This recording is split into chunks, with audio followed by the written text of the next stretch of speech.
means that you can last nearly as long as your Husky. An angled front grip puts you in a comfortable working position that's less prone to fatigue. And vibration is kept to a minimum by separating the handles and engine unit. At only $199.95, you can't buy a better saw for home or farm than the Husqvarna 36 with air injection.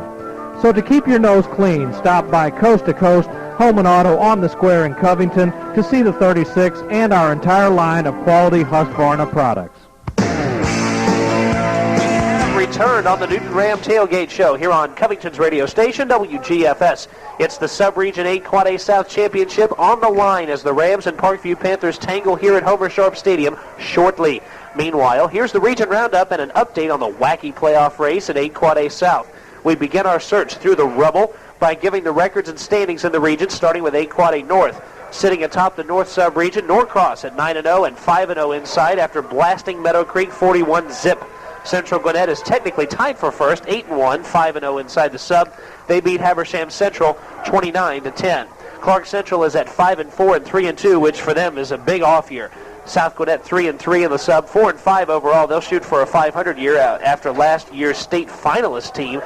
They had a big drop off there. Habersham 3-6 overall, 2-3 inside 8 Quad A North. Heritage fell on hard times this year at 2-7 and 0-5. Meadow Creek lies at the cellar at 1-8 and 0-5. On the south side, it's a wild one. Newton is 4-1, 7-2 overall after last week's 29-0 win over Berkmar. Brookwood is also 4-1, 8-1 overall. They beat Rockdale 49-21. Parkview is 6-3 and 4-1 after hitting up Winder for a 35-14 win. Shiloh 3-2 in the sub, 4-5 overall. Berkmar is at 4-5 and 1-4, and they try to get back to 500. Winder is 5-4 overall, but 2-4 in the sub.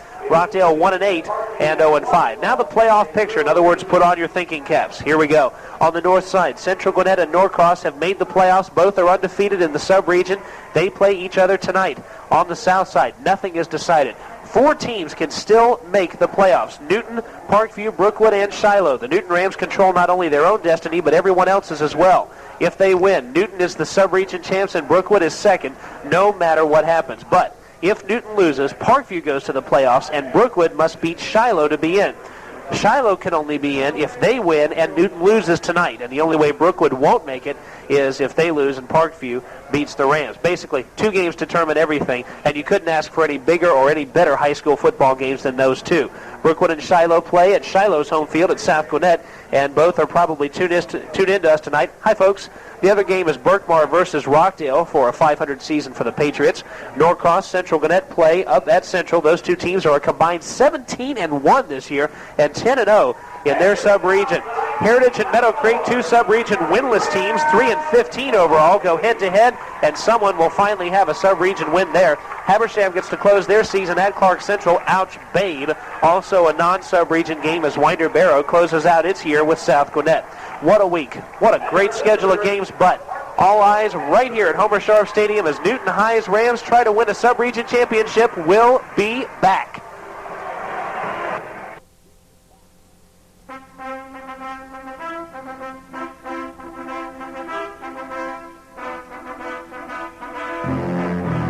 You've been listening to the Newton Ram Tailgate Show with an inside look at Ram football and tonight's game, as well as all the action in Region 8 Quad A. Now get ready. The war is about to begin. Ram football is right around the corner on your station for Ram Sports, WGFS, AM 1430.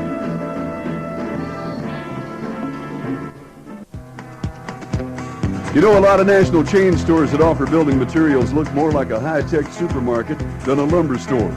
Well, at Campbell Lumber Company, they use a little less computer and a lot more one-on-one personal attention. After all, that's the way Campbell Lumber Company's been doing business for years, so why fix it if it ain't broke? Why, even if it was broke, Campbell Lumber Company has probably got what it takes to fix it. 4112 Emory Street, Northwest in Covington. Live here at Homer Sharp Stadium where the Newton County Rams will be taking on the Parkview Panthers in a big, humongous game for the night's sub-region championship. Back with your play-by-play, Kevin Holden. Thank you very much, Paul Dailey. The crowd here at Homer Sharp Stadium has started making noise. you get the feeling that tonight they are going to make some serious noise. Out there on the field, the Rams will be kicking off, and Adrian Carr is sitting out there as part of special teams. That's a very, very positive sign here for tonight. Wes Billingsley will be the man who is kicking off here for the Newton Rams. The deep man back to receive is K.O. Yash, and he stands back at about the 2-yard line. Billingsley has been very effective on his kickoff so far this year. This one up and end over end. It's going to bounce out at the 15, take a Newton roll, and Yash will have to fall on it at the 17-yard line. Kyle Yash, a junior, was back there to receive, and the ball bounced Paul Dailey and just kind of died out there at the 15. It sure did. Just died there, and the only thing that the Parkview Panther could do is just cover the ball. Good play on his part. Good kick there by Wes Billingsley. Good coverage by the kickoff team. And it's good to see Adrian Carr out there and try to get that ankle warmed up, because he will be a key to this ball game.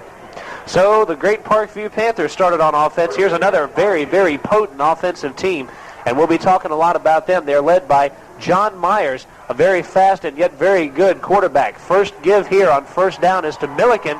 Milliken has passed the 20 to the 22, but Jason Robbins comes up and hits him hard and brings him down after a 4-yard gain. Well, Newton County right in that 50 defense. As Jason scraped off to the left side, did a good job of picking up the Brett Milligan coming out of the backfield. However, there's still a big 4.5-yard pickup, and I'm sure the Parkview Panthers will be satisfied with that. Newton County's defensive line has got to do a little bit better job of penetrating. After this next play, we will set up Parkview's offense for you. This time around, they've got 2 wide receivers split out to the left-hand side, 2 folks in the backfield. Myers leading the charge. Milliken takes it again, gets a big hole, but coming up and closing it is Kevin Johnson, who tackles him at the 25. It'll be 3rd and 3. Good job of reading there by Kevin Johnson. Also, James Jackson come up for support. It's going to bring up a 3rd down, a short yardage. So Newton County doesn't really want to be in this situation, especially with a key running back that Parkview has, is Brett Milligan. He's a quality tailback. So Newton County's got to stick it in here and try to hope Parkview can get the first down. Ben Power is one of the split ends. Neil Gleason another one. Ainsley Battles and Brett Milliken in the backfield, and Myers again leading that Parkview charge. And the ball's on the ground. There was an attempted handoff to Milliken. We're seeing whose football it is. It is. We still have yet to get an indication with it sitting at the 25. It is the Newton Rams football. Oh, big stick there by Jason Robbins and also Kevin Johnson. They just hit the running back coming out of the backfield, and Jason Robbins came up with the ball. So this is the kind of thing you got to turn around and make. You got to take advantage of. Newton County's got to do something here with their offense and get the Parkview Panthers on their backs, and that's exactly what can happen right here if Newton County can stick it in. Somebody who shall remain nameless told me earlier that if the Rams can force an early turnover and score, then they'll go a long way towards winning this one. On first down, Jason Robbins is in there pushing past the 20 to the 19-yard line. Jason Robbins keeping the legs moving and pushing for the big yards. Well, Kevin, this is the 10th game of the season, and no one has yet to stop that play. We've seen that play from the Redan game, the number 1 game that we saw, and this is number 10, and no one has yet to stop Jason Robbins straight up the middle, and the Parkview Panthers are not being able to do it either. So look for that play over and over again tonight. In the backfield, it is Jamal Marks, Cordell Benson, Jason Robbins. Your quarterback on this particular drive, Stephen Smith, will go across the line in a moment. Patrick Ward, your lone wideout. Stephen Smith keeps it himself. He gets hit hard, dives forward, maybe has a 2-yard gain, but it'll be 3rd and 4 here for the Rams with the ball spotted near the 20. Yeah, we don't see Adrian Carr out there. We see Jamal Marks taking his spot. Cordell Benton's back there with his speed, and Jason with the strength at fullback. Stephen Smith came around the corner there and decided not to give to Jason Rogers, which was actually a bad move on his part because Jason probably would have had the first down because he had a wide open field. But you got to establish something on the corner, and that's a pretty good play. It's going to bring up a big 3rd down. Across the front, it's T.J. Harper at left tackle, Doug Parrish, the left guard, Marcelo Baines at center, Torrance Brown, the right guard, Courtney Williams at right tackle, and the tight end is Richie Cleary. Jamal Marks is in motion. The ball's on the ground. Stephen Smith has to fall on top of it. A botched handoff. Robbins was going up the middle. I think Smith was planning to hand off to him, but it's 4th and long now, and Billingsley's out there for a field goal. They tried to do a little counter dive play, but Stephen Smith never really got the handle over from Marcelo Baines, and they're just going to have to try a long field goal here. It should be about a 39-yard attempt, and Wes Billingsley, this is definitely in his range. It's going to be a little bit of an angle, so we'll see what happens. So the Parkview defense doing a great job, especially that front, 5-man front that we'll go over here as we move along in the first quarter. Billingsley is set to attempt the 39-yard field goal attempt. The kick is up and no good. It is wide to the left. So Billingsley misses here early, and the Rams waste what could be a big opportunity. No score here from Homer Sharp Stadium. We're going to be back with more of Newton High Rams football right after these messages. Excuse me, sir. How did you fall in love with Pippin's Barbecue? Oh, it's a tender love story. First, I went a-courting with an appetizer. It must have been the hot wings. Yep, then I got engaged to an entree. The tender baby back ribs? Yep, and now I'm a happily married man, although I have been known to flirt with dessert. Our food and our service just can't be beat. You're gonna love what you eat. Pippin's Barbecue, Highway 20 South in Conyers and on Alcovey Road in Covington. Welcome back to Homer Sharp Stadium on first down. Taking the ball is Ainsley Battles, and Battles has moved far, far upfield. Parkview started at their own 20, but Battles took the football well into Newton territory. There's a player for Parkview down on the field, but Battles took the football there and moved it a long way. Tell you what, there was nothing fancy there by the Parkview Panthers. Went straight up the middle on a counter dive. Battles went to the left side of the field and saw all kind of daylights. A couple missed tackles there for the Newton County Rams. Good thing James Jackson was down there and had a lot of speed, and he's got a lot of speed for a big guy, and James Jackson was able to save the touchdown there. Panthers ran over one of the officials, and it looks like the Parkview Panthers got the worst of that deal because the referee is back up on his feet, and luckily the Parkview Panthers coming off and it's going to be looked at. The man who is coming tight end out there in the Parkview offense. It is a gain of 56 yards, and it will be first down at the Newton 24-yard line, just like that, going from Parkview's 20 to Newton's 24. 8:02 remaining here in the first quarter. You got to be real careful with that because those are the kind of plays that really hurt you. So hopefully Newton County's defense can straighten up and stop the Parkview Panthers. The Rams coming up with what has been a tremendous defense at home, allowing only 9 points all year. Milliken takes it, has a good block. He's inside the 20 to the 15, near a first down, and he's brought down there.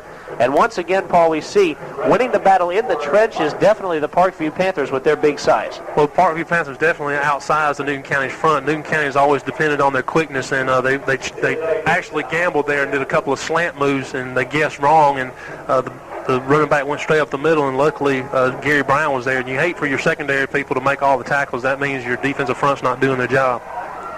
Another first down here for Parkview. They're now at Newton's 14-yard line. 7:35 left in the first quarter. A bad snap, but Milliken takes it. Milliken dives up past the 10 to the 7. Now it's close to the 6-yard line. He's brought down. Parkview continually driving the football up the field. The Rams will need to make some adjustments here on defense. What the Parkview Panthers are doing is they're putting a man in motion, and as soon as he goes over the left tackle, they snap the ball and give it to Brett Milligan right over the left tackle, and they ran it 2 straight plays, and look for them to do the same thing. If it works for them, they can continue to do that, and it's going to bring up second down and about 3 yards. So Newton's defense has got to make some kind of adjustment over there on the right side of the defensive line. It's on the Simmons, brings him down. That's Courtney Williams, the defensive tackle. Along that 4-man front, Greg Benson, Marcelo Baines, Courtney Williams, Richie Cleary along the front. The linebackers, James Jackson, Kevin Johnson, Jason Robbins, and Rico Williams. In the secondary, it's Torrance McCullum, Alex Watley, and Gary Brown. And we've got a flag on the play. It's going to be a holding against the Parkview Panthers, so that will be a big break for the Newton County Rams. That play that we were talking about, Courtney Williams came up and made a big stick on Brett Milligan, and those are the kind of plays you really fires the team up. The seniors out there were real busy before the game started with the senior night with their parents and everything, and maybe their mind may have got a little bit off focus, but this is when they really got to gear up and realize this game is so important, and hopefully the defense can do that. We look out there, Kevin Johnson is leading this defense, Jason Robbins, and the Newton County defense got to take advantage of this Parkview mistake. So the penalty moves it back to the 16, and now second down and roughly 11 yards to go here as time continues to tick away. No score early from Homer Sharp Stadium. Finding a big, huge hole to the 10 to the 5-yard line and down to the 3, close to a touchdown area is Jeff King, a man who plays a little bit of linebacker for Parkview, but he takes the football here, and King gets a good 10-plus yards. Well, Parkview Panthers relying a lot on their front line, and they're just burying the defensive line for the Newton County Rams. Number 44 came in there and did a good job, went straight up the middle, straight over the center, straight dive play, and he hit Alex Watley head up. Looked like that play Bill Bates and Herschel Walker hit several years back when Herschel was playing with Georgia, and hopefully Alex Watley's okay. First down here for Parkview, as Watley will try to shake things off there. First down at the Ram 3-yard line, and Milliken takes it and plows through, and he's got a touchdown, Parkview Panthers. Milliken from 3 yards out, puts it across, makes it 6-0, and that ties the most points that anybody has scored against the Rams at home. We've got 5:54 left in the first quarter. Well, Newton County's Ram did a decent job there from the 15-yard end, But that big play back here when the Battles ran it in for the 50-yard gain, that was really really break your back. So hopefully Newton County's offense can respond with a big score, and we'll see what happens. Clint Kelly will be in here for Parkview to attempt the extra point. He wears the same number as our own kicker, Wes Billingsley, number 2.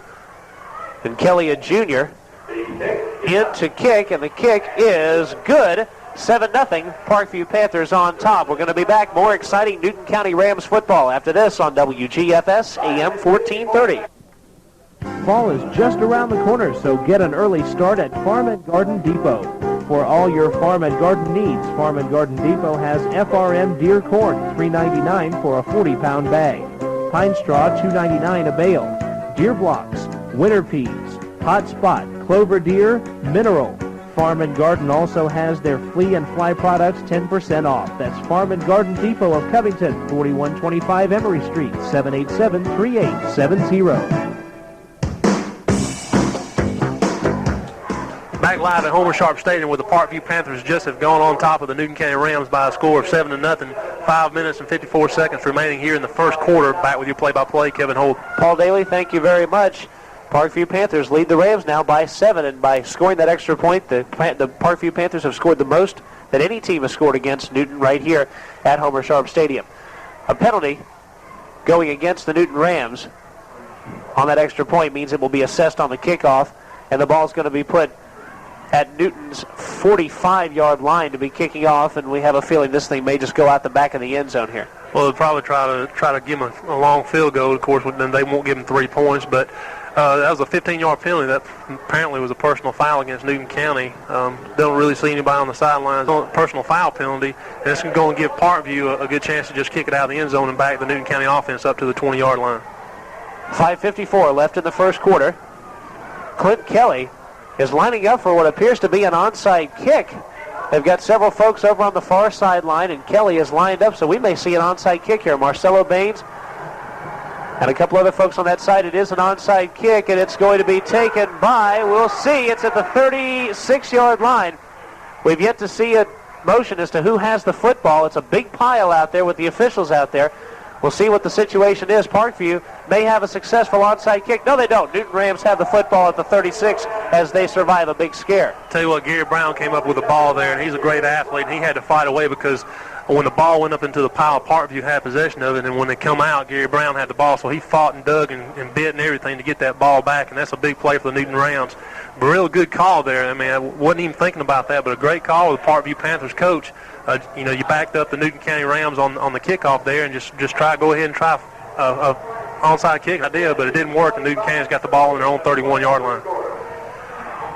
So time will tick away, and Stephen Smith will try to lead the charge this time around. He has a little bit of a hole, and the ball's on the ground. It's at the 25. It's picked up by a Parkview lineman who's going to run this thing in for a touchdown.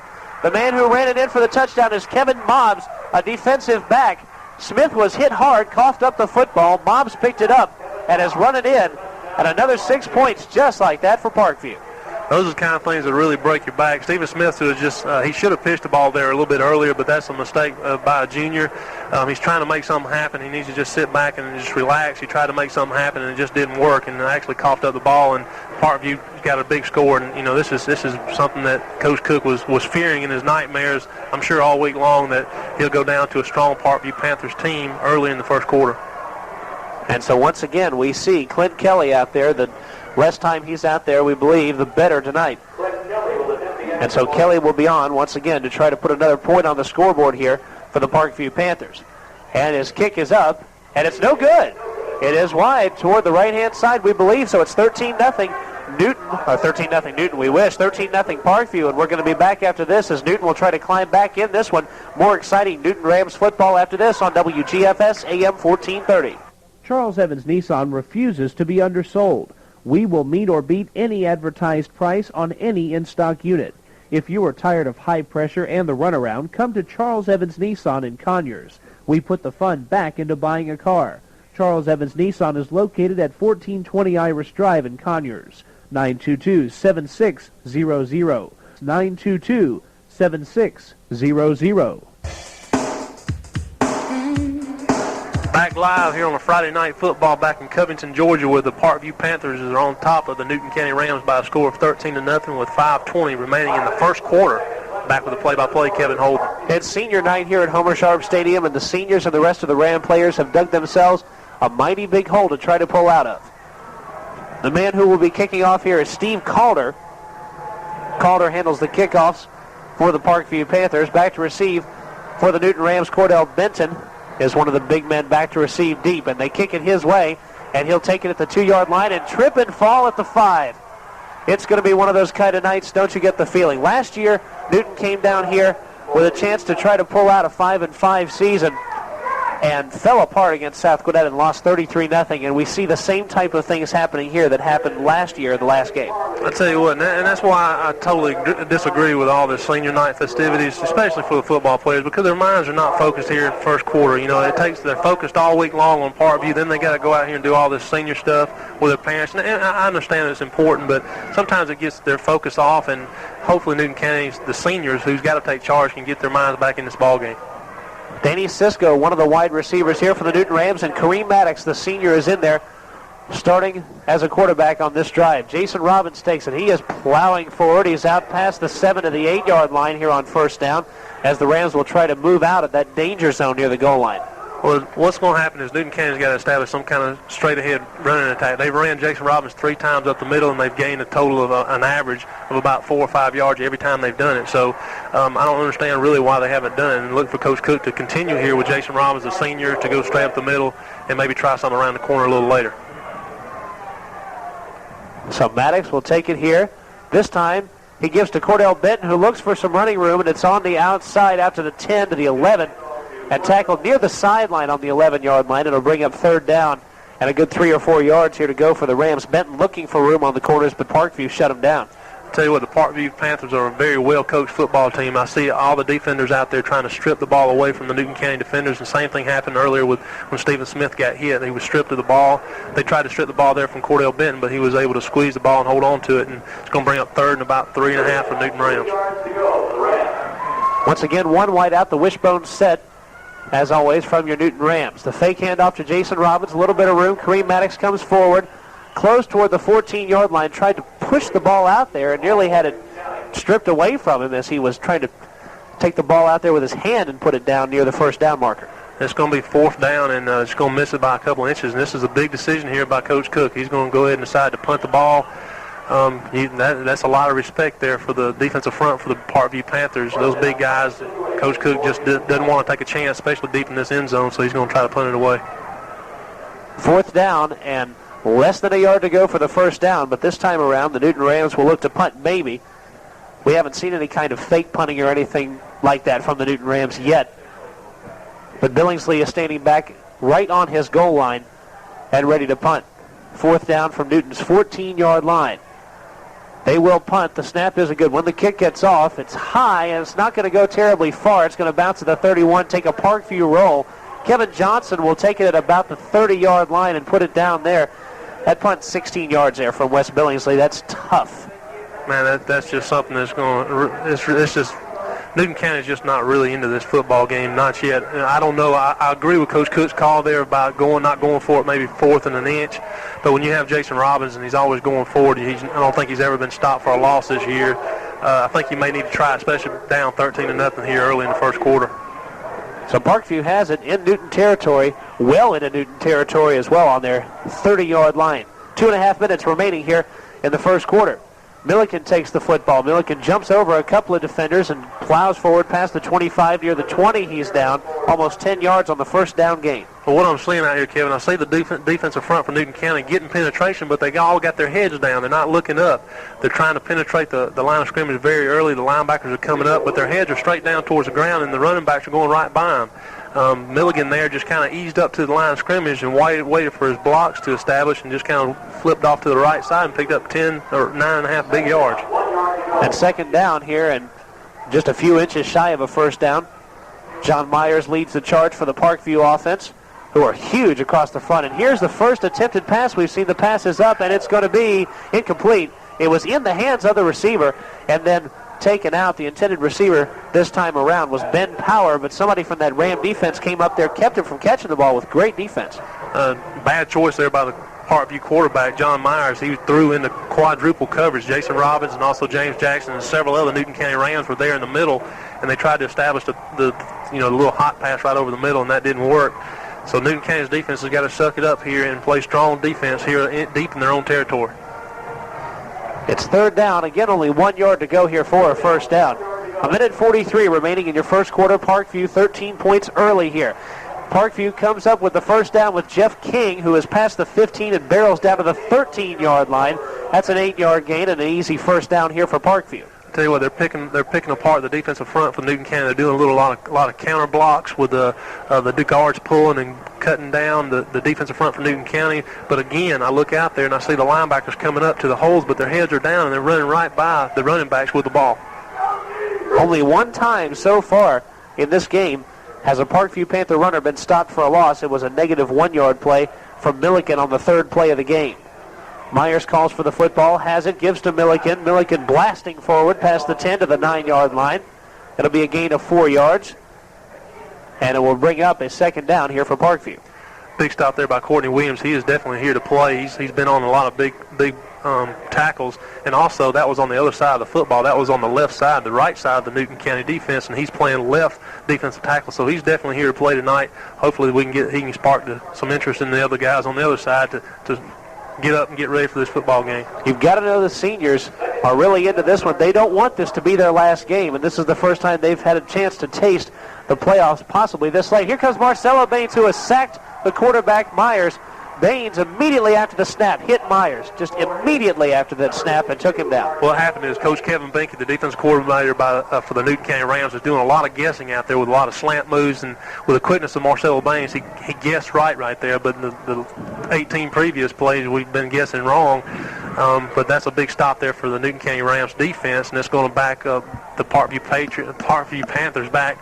It's going to be about 3rd and 9 yards to go. And the seconds will tick away, and this should be the end of the first quarter as the final seconds go away here. It's 13-0. Parkview is on top, and we are going to be back with your second quarter of Ram football action right after these messages. There once was a lady who lived in a shoe. She had so many children she knew not what to do. So to Newton Federal Savings and Loan she went and found out that she did not have to rent. She was told of an affordable real estate loan and moved out of the shoe and into a home. At Newton Federal, a real estate loan to fit your budget is as simple as a nursery rhyme. We lead you all the way through the process, making it easy to understand with helpful, knowledgeable service. You can get into the home you really want if you first get into Newton Federal. With affordable rates and a finance plan to fit most any budget, our real estate loans are the keys to the house of your dreams. Come see how we're leading the way. All that you do at work or play, you know we'll be leading the way.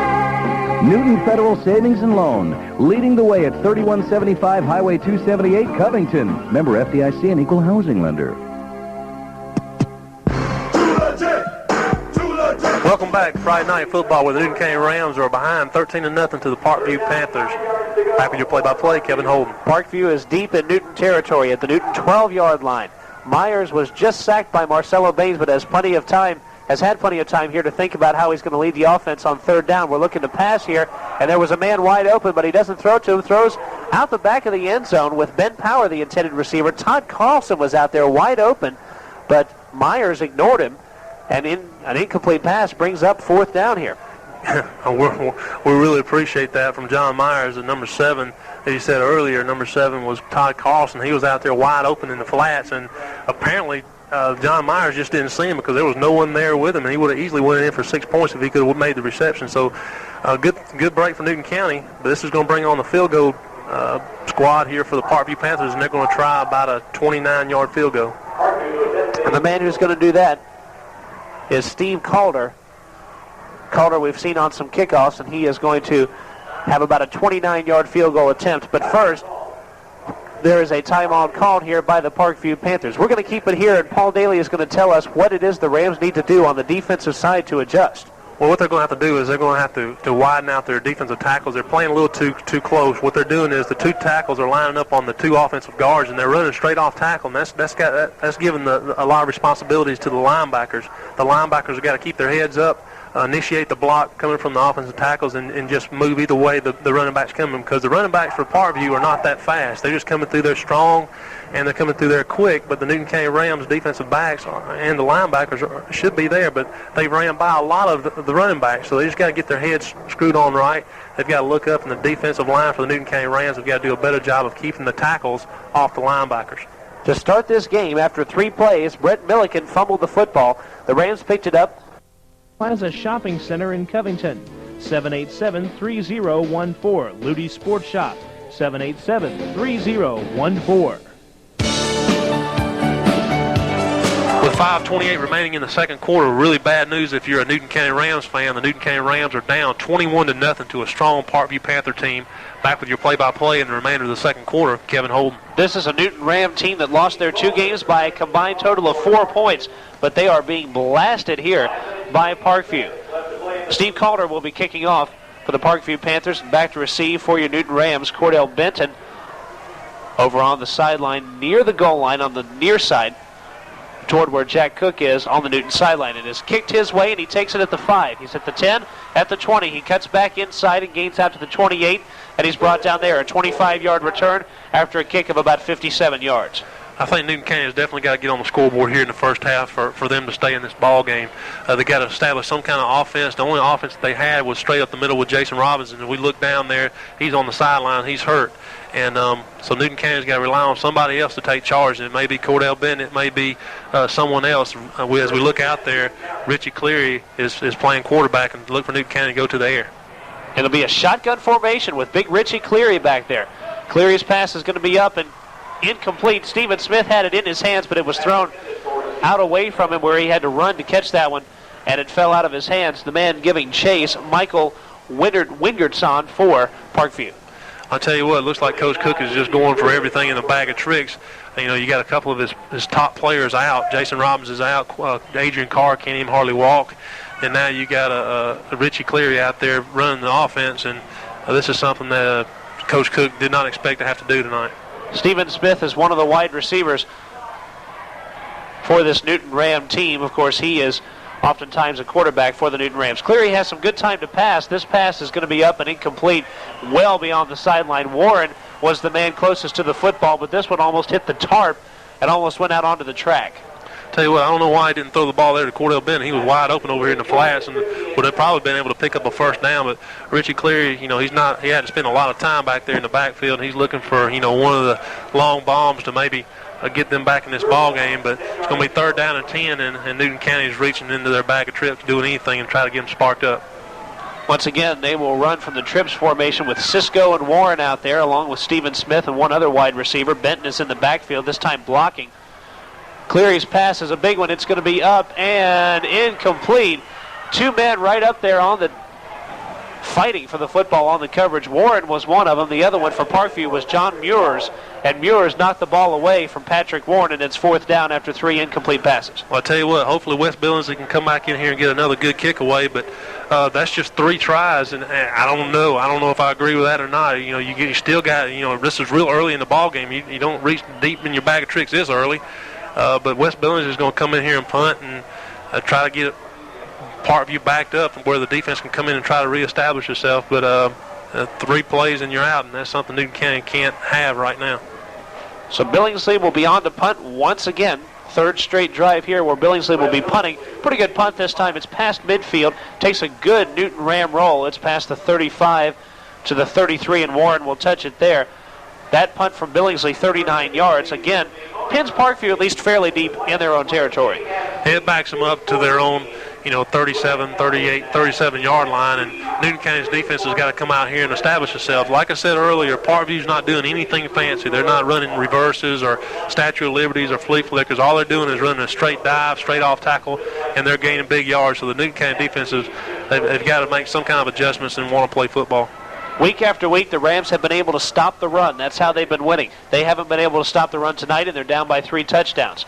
Here on 1st down, Battles takes the football and has a yard or two, but that entire Ram defense saw that one immediately and came up and made a good hit. So maybe Coach Minke had a lot of good things to say while Newton was on the field. Well, also we looked out there and we didn't see any of that jumping around. We didn't see any of that blitz or any of the slants or pinches. They just played straight base 50 defense, and they were very successful in that play. So hopefully they'll learn from that. The coaching staff will learn from that and just let these guys play and quit all this slanting and guessing, and hopefully they can straighten up. Under 4 minutes now left to play in the second quarter. Parkview scored their touchdown with 5:28 left in this one about a minute and a half ago if you look at the scoreboard. Myers takes it himself here on second down. He's past the 40. He won't quite make the first down, but he's at the 42. It's a 7-yard gain. He saw nothing upfield, decided to keep the ball himself. Well, that's a great example of what I'm just talking about, Kevin. The linebacker, Jamaica Usher, came up and actually blitzed on that play, and it was just a quarterback draw, and he went right by the quarterback, and they've got to keep their eyes open. They've got to be ready to play. And I think Newton County is doing a lot of guessing right here when they really need to just be playing head-up football. Two wide receivers toward the near sideline. Ben Power is one. Jason Wright is the other. The two backs, Milliken and Battles. Taking the ball here is Milliken, who is looking for running room on the corner. Finds some room. He's past midfield. He'll have the first down, but he is tackled in Newton territory at the 47-yard line. Coming up and making the hit, big Gary Brown for the Newton Rams. Tell you what, Rico Williams is there. He was standing on about the 45-yard line, and he's probably still wondering where in the world number 39 went. 39 Brett Milligan put a big move on him and just kind of turned Rico Williams right around. Luckily, Gary Brown was right behind him to make the tackle, but the Parkview Panthers are doing whatever they want to on offense, and this is something Newton County was fearing all week long. Now in Newton territory and another first down. Myers keeps it himself here. He is out to the 40. He's going to have a first down. Here comes a penalty flag thrown from the 28 out toward the 40. The quarterback is tackled at the 33-yard line. We'll have to check the penalty as the flag was thrown. A good 12 yards by the referee. A good pass. We may want to sign him up. Didn't see the call. It's probably going to be some kind of illegal holding on the offense, probably one of the receivers downfield. It's definitely going to be up against the Parkview Panthers, but still, as we're talking about, the only thing that's really being helpful for the Newton County Rams is the yellow flags that are coming out of the rear pockets of the referees. I tell you what, Parkview is a strong team, and I tell you what, Newton County has got to make a lot of adjustments here at halftime. So from the 40-yard line, it'll be a 10-yard penalty. So instead of having a 15, 16-yard gain, Myers has a 7-yard gain, and then you tack on the 10-yard penalty against Parkview, and they end up in worse position than they were in when the play started. First down on the 50 instead of the 47, and you've got 13 yards to go for a first down. 2:43 remaining in your half with Parkview 21, Newton nothing. The Rams have not been able to put a point on the scoreboard. It's the first time that has happened to them so far. We look for a passing play here. Myers, though, is sacked at the 42-yard line. Coming up and making a big hit there was James Jackson. Myers was looking to pass Jackson, blindsided him. Yes, good job there by James Jackson. He's definitely a great athlete, and he's out there ready to play. Him and Courtney Williams are doing a good job out there. John Myers just went back to pass and had all day, but didn't see James Jackson coming around the corner, and James showed a lot of strength and also a lot of speed there to pull the great quarterback from Parkview down.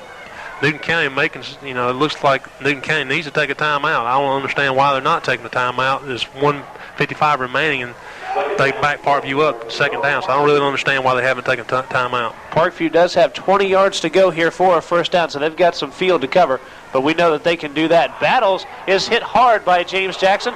The ball appears to be on the ground. It may be Newton Ram football.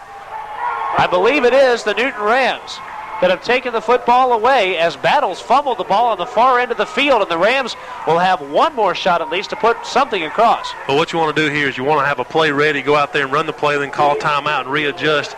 Looks like that's what the offense has ready for them. Looks like we're looking out there. Don't really see who's at quarterback. We'll just tell you in just a second. Looks like Richie Cleary's back out there, and I don't know if Richie runs any running plays, but Cordell Benton's back there with him, and there's 1 minute and 25 seconds remaining here in the second quarter. Parkview 36-yard line is where the Rams are with 1:24 left in this one. Cleary's pass is up. It is complete. Stephen Smith, touchdown Newton Rams. Richie Cleary found his man open. A very accurate passer. It surprises a lot of folks here. Cleary drilled Smith right between the numbers as he was wide open out there in what you would call center field on the defense. So 6 points on the board, and the Rams finally have something to call their own. Big play there by Richie Cleary to come in and take charge of this offense for the Newton County Rams. Actually, the person who got burnt on that play was John Myers, a great quarterback from Parkview. He's also a two-way starter. He actually got burnt. Big play there by Patrick Warren and also Richie Cleary in the offensive line because Richie Cleary had all day to pass. The point after attempt here will be from West Billingsley. The snap is good. The hold is good. The kick up and good. 21-7 now your score. It looks a little better on the scoreboard. The Rams have put something up there. 21-7. Parkview on top. More exciting Newton Rams football after this on WGFS AM 1430. Carroll's Floor Covering of Covington has everything you need for covering any floor in your home: carpet, vinyl, tile, or hardwood. With 35 years experience, interior designer available. Custom work is our specialty. We're not the largest, just the nicest. Carroll's Floor Covering is inviting you to come by and take a look at the many samples we have in stock to choose from. Carroll's Floor Covering, located at 1393 Access Road in Covington. 786-7700, 786-7700. Back with 1 minute and 15 seconds remaining in the first half. Newton County does get a score. 21-7, Parkview Panthers on top. Back with your play-by-play, Kevin Holden. We are trying to stay warm up here in the press box because it is typical 10th week of football season weather. Pretty much freezing cold up here. Now, the last 2 years, the Rams have had the last week of the season off. This is the first time we've been here this late for a Rams game in quite a long time, and the weather reflects that tremendously. Billingsley will be kicking off for the Newton Rams with 1 minute and 15 left, and the Rams did put the touchdown on the scoreboard. They trail now by 14. It's 21-7. Billingsley's kick goes 20 yards, and immediately a Parkview Panther takes it at the 39-yard line. Billingsley kicked it right to the guy who just smothered the football at the 39. Tell you what, I don't know who that is, but I guarantee he's going to have a big imprint, a Rawlings imprint on his stomach because that ball hit him right there. But good catch on his part, and this actually sets Parkview up in pretty good field position with John Myers, their quarterback. This is not a long, he don't have to go a long way to get him in field goal range or also to get a touchdown. This gives them great field position on the 39.5-yard line. And hopefully Newton County's defense can stop them here with only 1 minute and 5 seconds remaining. And the clock is ticking away. We're soon to be under a minute remaining in the first half of action. But as we know, Myers, an effective passer, can lead that Parkview offense down the field in a hurry, but he's got 61 yards of ground to cover. Myers will keep it himself, try to get out of bounds, but he won't. He's close to a first down, but I don't think he quite made it. They're going to let the clock continue to run with the ball at the 48-yard line, a 9-yard run. And we haven't seen any timeouts at all from Parkview. One of the adjustments Newton County is going to have to do at halftime is to tell Greg Benson and also Telly Smith to stay at home in the defensive ends. They're crashing down to the quarterback, and the quarterback's just stepping around them and going around, and they're their only support on the corner. So number 88, Greg Benson, and number 84, Telly Smith, have got to stay on the line of scrimmage and not pinch in. Parkview took their sweet time between plays. 17 seconds left. This might be the last chance that Parkview has to get a playoff here. And it's going to be given to number 44, King, who has running room. There's only one man who has a chance to beat him. Torrance McCullum has stripped the ball loose. They may not have the touchdown. We will see. We will see who has the football. Parkview does with 1 second left. The ball is on the 1-yard line. Torrance McCullum had to catch up with King, stripped the football from him at the 5. The ball was loose. Parkview has recovered at the 1, but there's 1 second left on that clock. And, of course, Parkview takes a timeout. So with the ball inches away from the goal line and one tick left on the clock, Parkview could put another 6 on the scoreboard here. Big play there by Torrance McCollum to catch up with number 44 for the Parkview Panthers, Jeff King, I'm sorry. But he actually stripped the ball away from him and brought him down on the 1-yard line. And one of the linemen that were hustling downfield, he was able to cover the ball on the 1-inch line. And no home cooking here at Homer Sharp Stadium, where the clock should have gone ahead and ticked off. Of course, no one here at Covington, Georgia is running the clock. They have the referee running the clock. But this is a big, big break for the Parkview Panthers. You suppose we couldn't take 1 second from some other game and just kind of let that run away from this one here and just not give them the opportunity? I suppose that's not possible. The ball is on the 1-foot line. 1 second left on the clock. The Newton Rams have to stop the Parkview Panthers on one play, or else it's 27-7 Parkview. This will be huge. I guarantee you, they're probably just going to go right over the top with a the quarterback or his fullback right over the top. Myers takes the snap. He gives to Milliken. And touchdown, Parkview Panthers. Milliken found a hole on the right side and put it across as the last tick goes off the clock here in the first half. It's 27-7. The Parkview Panthers on top, and that one definitely hurt the Newton Rams. They were hoping to be down by only 14 going into the locker room at halftime. That's a big play for the Parkview Panthers to come out here and just run a straight off-tackle dive play and pick up 40 or 50 yards and bring it down for a big score right before halftime. So this is a big play for the Parkview Panthers. And the point after attempt here will be from Clint Kelly. Kelly, the junior, will try to put one more on the scoreboard. Snap good, hold good, kick up and good. 28-7, the Parkview Panthers lead the Newton Rams going into the locker room. The Newton Rams will try to keep their 94 season alive, and Jack Cook and his staff have a lot of work to do with the team at halftime, and we are going to be back with a great halftime show planned for you. It's senior night, and we'll do a little bit of spotlighting of the 17 seniors on this Newton Ram football team. We'll also have the Blue Rambler Band Show for you, talk about the Newton High Band and the job they have done throughout the year. We'll have some first half stats for you, and of course the staple of the halftime show, the Big Dogs Picks, right around the corner. Stay tuned for all of it right here on WGFS AM 1430. Thanks, Kevin and Paul. Sad news right now, 28-7, Parkview over Newton. Brookwood and Shiloh are now at halftime. It's 14-all, and a little bit of a shocker. Brookwood and Shiloh, both at 14 at halftime. Just before halftime, Norcross has come back to take a 17-14 lead over Central Gwinnett. To review, Parkview 28-7 over Newton, not good. Brookwood over tied with Shiloh right now at half, 14-all, and a shocker. And Norcross has regained the lead 17-14 over Central Gwinnett. Now for the Blue Rambler Show. Cereal biscuits and gravy, tomato slices, Jell-O, fresh fruit and grits. Whew. Bet you can't do it again. Again? Shoney's 40-item all-you-care-to-eat breakfast bar presents a dilemma for some of our more sporting customers. Look, I don't know if I have one more in me. You see, it seems they view our mouth-watering selection of 40 breakfast items as a challenge. Oh, it is. One look at all that freshly prepared food available at one low price, and they want it all at once. Well, maybe one more time. But there's only one way to get everything on a breakfast bar at once. Here goes. Pancakes, scrambled eggs, bacon, breakfast potatoes, cheese sauce, sausage, cinnamon toast sticks. And even that takes practice. Fresh fruit and grits. Did I get it all? Well, you forgot sticky buns again. Oh, no. All right, here we go. One more time. Pancakes. Shoney's all-you-care-to-eat breakfast bar. With so much to choose from, maybe we should call it all you dare to eat. And sticky buns. Boy, that's a mouthful. And remember, Wednesday night is family night at Shoney's. Kids 12 and under eat free off the kids' menu. Limit 2 per adult meal purchase, only at Shoney's. Look out, Covington, here comes winter. Bulldog Tire Service, your complete car care center, will get you ready with tires on sale now. Bulldog takes care of you with a loaner vehicle. They ought to call the waiting room the parlor. They'll even pick up your car and bring it back when it's ready.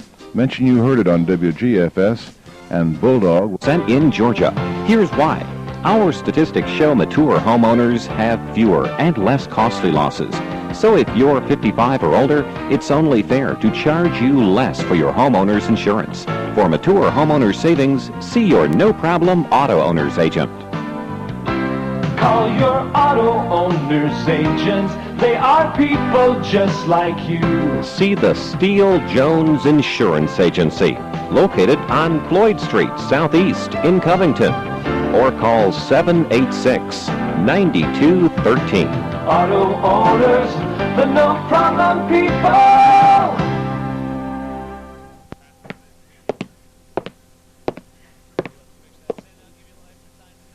This is a commercial for Hayes Furniture. We aren't sure it should be called a furniture store. You need a Hoover first-class vacuum cleaner or a Hoover steam cleaner? Hayes has it. A child's rocking chair, carpet, a super-efficient wood stove from Ashley, used office furniture, chests, cedar type, sofas, lawn furniture. You can't believe what they have. Well, go and see. You won't need to bring a lot of money. 6166 Washington Street in Covington. It's not a fancy place, but they've got lots of fancy stuff. Maybe they ought to call it the Fancy Stuff Place. No, maybe not. Hayes Furniture. Well, I've had a piece of chicken. I've had a little drink. I've looked at all the girls, given one or two a wink. I'm sitting in my seat, radio to my ear. The Star-Spangled Banner and the crowd's opening cheer. I've been waiting since last Saturday. See another one beat. Friends, it's time once again to let the big dog eat. It's time to let the big dog eat. It's time to hear the bulldog here.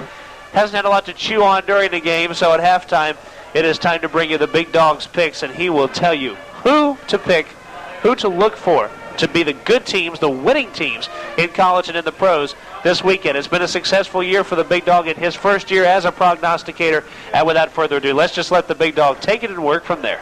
I'll tell you what, thank you, Kevin. I may not be doing a lot of chewing up here, but I guarantee you I can look right across the field in a little room over there in Sharp Middle School, and I guarantee you there's a lot of chewing going on over there with Coach Cook and his squad.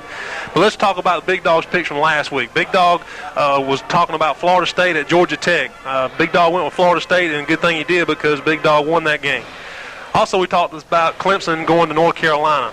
I picked North Carolina, and Clemson won that game steadily, and Big Dog lost on that particular pick.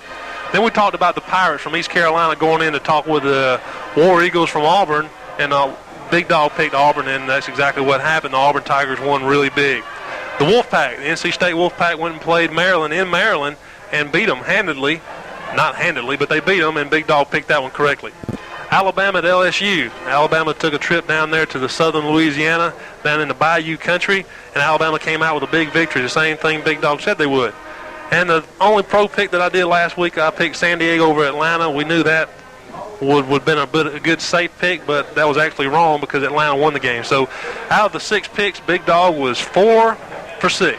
Pretty good average. So let's talk about this week. We're talking about Georgia at Auburn, a scary game for Ray Goff because he may not know if he's got a bus ride home.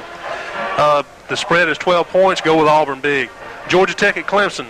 I think the Georgia Tech players are going to play for the new coach, George O'Leary. I think Georgia Tech is going to sneak up and beat Clemson, so go with Georgia Tech.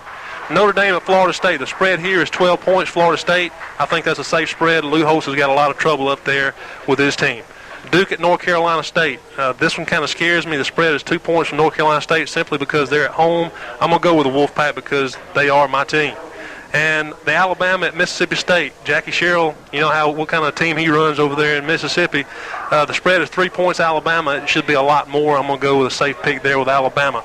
The pro games, Atlanta at New Orleans. This is a big game. A lot of people from Atlanta are going to New Orleans to watch this game. The spread is 2 points New Orleans' favor.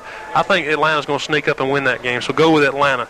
And that is the Big Dog's picks for week number 10. Well, we hope it's not the last time we hear the Big Dog's picks, but if so, we've had a terrific year bringing you the Big Dog's picks. And the best thing about this now is during the off season, you can spend your time perfecting your craft, and you can come back next year with an even more improved Big Dog's. Well, I've got a couple of job opportunities out there in Vegas. They've called me over the phone. They actually just called me a little while ago before the Big Dog's picks, and I may spend a little bit of off time over there in Las Vegas, and maybe we can come back and hopefully come back next week for the big game for the Newton County Rams. So how much of a raise are we going to have to give you to keep you here next year? We'll have to talk with our producers about that, but I think you can get me back. This is my alma mater. I'll be back. Okay, well, good. I'm glad at least that you'll be back after your prognostications in Vegas again, Big Dog. We thank you very much for the Big Dog's picks. Coming up here on the halftime show, more. We'll give you first half stats here in just a little while, but we're talking now with Sam Johnson, a regular interview for us at halftime, the Touchdown Club president, and a man who hasn't seen the prettiest of first halves here. The Newton Rams trail this one 28-7. Now, Sam, you've got to tell us what the keys are here for the Rams to try to climb back into this game. Well, Kevin, first of all, we executed the pass a lot better. Our hurry-up offense was very successful. We've just not come out of football tonight. Parkview's come here. We knew it was going to be a war. They're a great football team, and we've played some great football teams this year. So with the Wishbone, they're not a great comeback team, but we get the kickoff on the second half. And I think the key is that we've got a bunch of banged up running backs, and we're going to have some guys step up. What's the situation as far as Jason Robbins and Adrian Carr are concerned? Will we see them again tonight? With Jason, he sprained his his ankle, his right ankle. We iced it. Not a lot of swelling, but a lot of soreness. And I don't know if Jason will be back.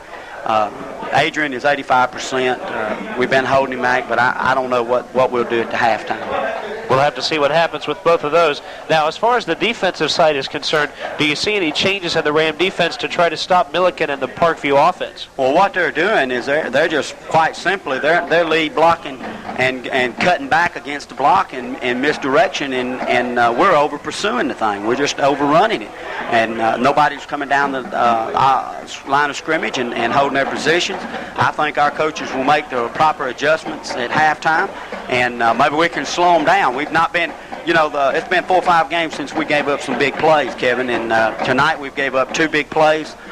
We stopped them. We've got a couple of fumbles. We've done some good things, but also we've done some bad things. How much of the hurry-up offense with Richie Cleary at quarterback can we expect to see in the second half? I really don't know, Kevin. I think we come out with second half, and I think we come back running the bone and run straight at them. If we're not successful, then we may go to the hurry up. Of course, we're down by 21 points, but you got to go back to what got you to the dance, so to speak. And we've run the ball well all year. Cordell Benton, great running back. He'll step it up. Jamaico Usher's run the ball extremely well at fullback. Jonathan Price should step up. We've got some guys that can step in. We may even see Adrian Carr in the second half. By the way, Sam, I now have on my Newton Ram t-shirt. I know we've talked about this at various home games, but I am now on the bandwagon officially here with the blue colors, the Newton Ram t-shirt. You look good in blue, Kevin. We should have done this earlier in the year. Of course, if that blue shirt was causing this onslaught here, we want you to take it off. Also, I want to suggest to the big dog that he don't quit his day job because, his picks hadn't been that great this year, and I hate to see him go to Vegas and not, lose everything he's got. Well, Big Dog, of course, is a man who will be perfecting his craft from day to day. He knows that steady improvement is the name of the game, and I'm sure the man will be back in a major way next year. Sam, again, thanks for being with us throughout the year, and hopefully we'll get a chance to talk to you again next week. We'll need some points to do it, but cross your fingers. Well, Kevin, we appreciate everything that you've done. I'd like to take this opportunity to thank all those folks that sponsored us, our local businesses, and the fans, and all the parents that have worked in the Touchdown Club. They've done an awesome job. We're not giving up. Our guys will come back and fight. We have fought all year. We've got 17 seniors that want this, and they're going to come back out, and we hope that the first half was theirs. We hope the second half's ours. Well, we are going to look for that in the second half. Coming back in just a moment, we'll spotlight the 17 seniors on this Newton Ram team for 1994, and we'll also give you some statistics from the first half. Coming back in just a moment. All right, here we go. One more time. Pick Shoney's all-you-care-to-eat breakfast bar. With so much to choose from, maybe we should call it all you dare to eat. And sticky buns. Boy, that's a mouthful. And remember, Wednesday night is family night at Shoney's. Kids 12 and under eat free off the kids menu. Limit 2 per adult meal purchase, only at Shoney's. We are back from Homer Sharp Stadium here in Covington, Georgia to start the fourth quarter as Parkview's offense. And here they give, and out to the 40, down to the 37-yard line. We've got some new folks in there. Brian Stamps, a sophomore running back, gains inside the 40-yard line, and the ball is spotted at the 37. Big hit there by Tyson Bell, who's playing cornerback. He's in there able to get a couple of snaps, and he just delivered a great blow there to the Parkview tailback, and he's back there rubbing on his knee like it apparently hurt. But Tyson Bell's getting a couple of snaps, getting him prepared for maybe next year. Torrance McCollum is out there at the other cornerback, and Gary Brown is in the backfield playing center field. Look for some seniors to play here in the fourth quarter and senior night at Homer Sharp Stadium, at least on the Rams side of the football, as this will likely be the last quarter for all 17 of those seniors, the ones who don't go on to college, that is. The give here to Greg Cowan, a junior running back. But again, we see some new names in there. Cowan has a couple of yards. He looks like he's out toward maybe the 34, so that's a gain of 3 yards here on first down.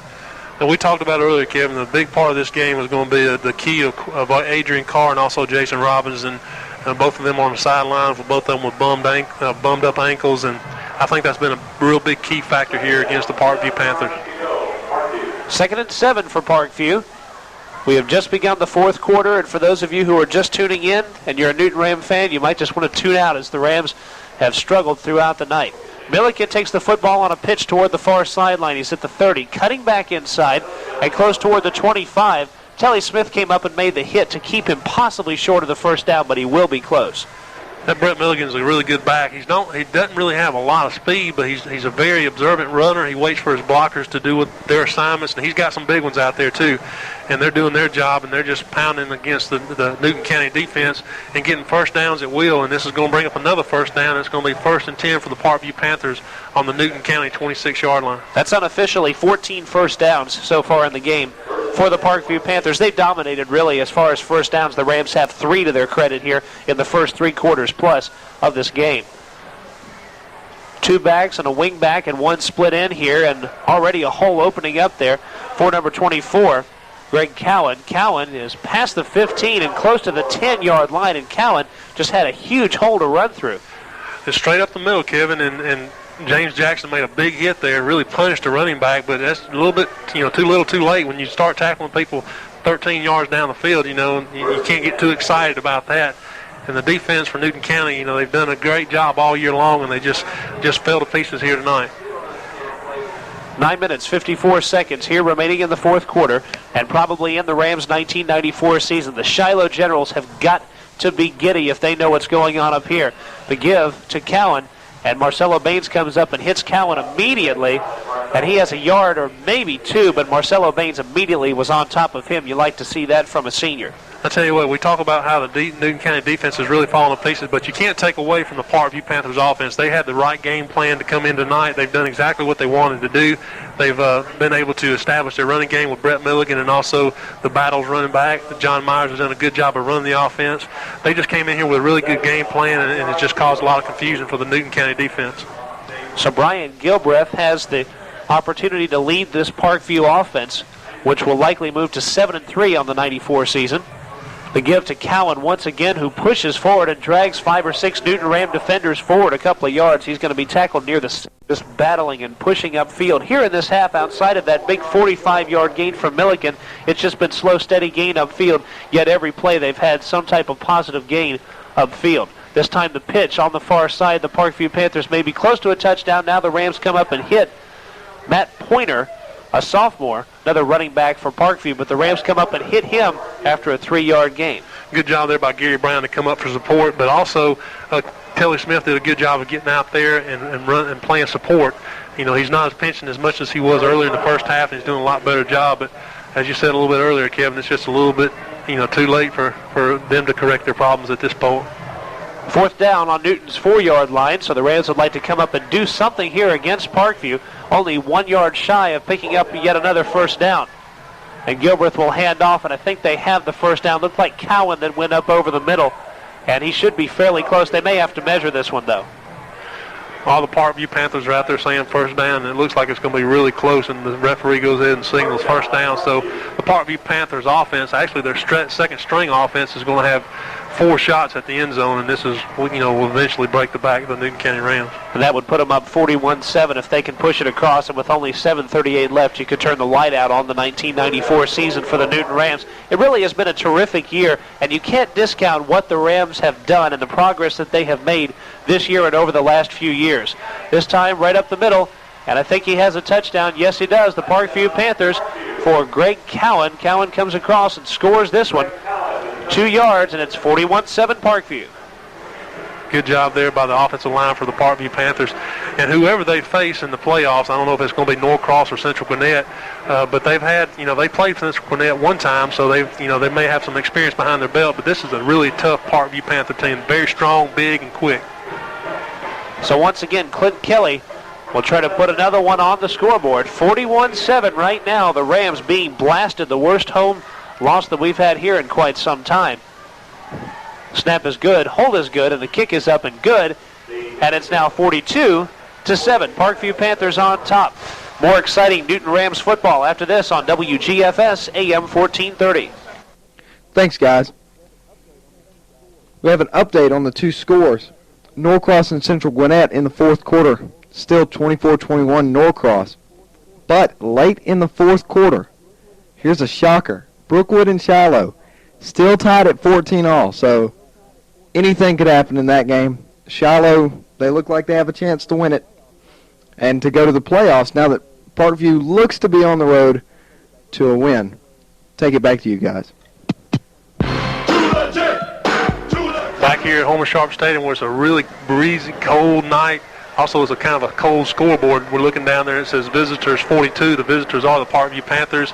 The home team is the Newton County Rams, and they only have 7 on the scoreboard. So it's 42-7 with 7 minutes and 18 seconds remaining in the fourth quarter. Back with your play-by-play, the voice of the Rams, Kevin Holden. Thank you very much, Paul Dailey. We are looking back at previous years of Ram games to find out the last time they have lost a home game by this much, and we are still in the process of looking. The kick is taken by Cordell Benton. He was at the 5. He's out past the 20 to the 25.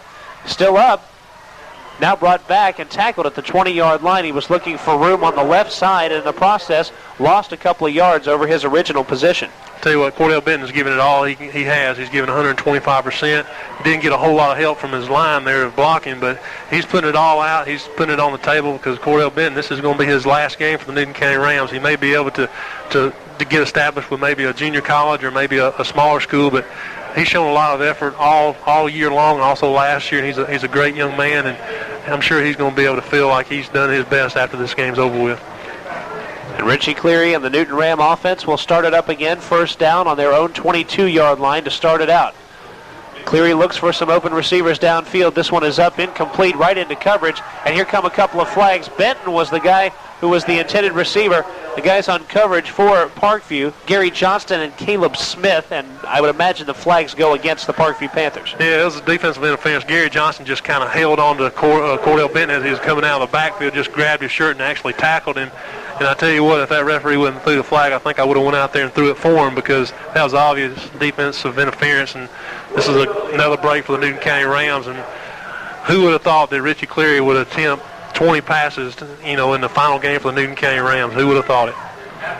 I, for one, would not have. We're again looking for the last time the Rams have lost this badly at home. They did have a 35-point loss not that long ago, a couple years ago, but that was on the road at Brookwood. Cleary on second or first down here. A big pass up, almost in the hands of Danny Sisko, but a good, strong coverage out there from number 12, John Myers, who has played a terrific game of coverage from that cornerback position. Richie Cleary shows a lot of strength in his arm. He just threw the ball 45 yards in the air, and Danny Sisko was down there, but good coverage there by the Parkview Panthers.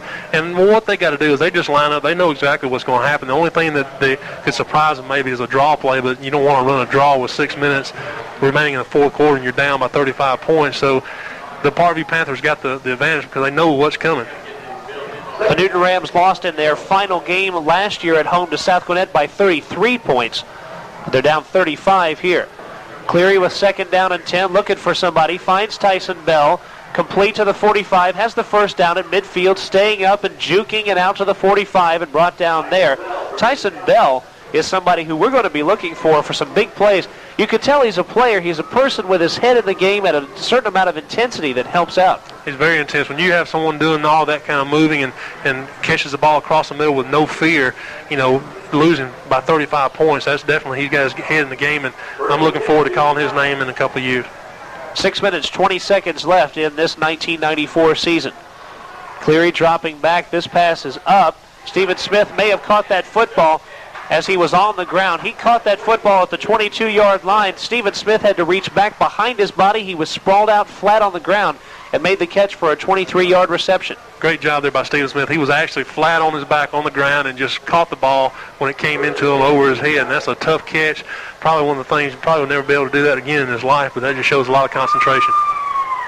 And once again, Cleary looks for Smith and finds him at the 5, and he's hit hard and brought down at the 4.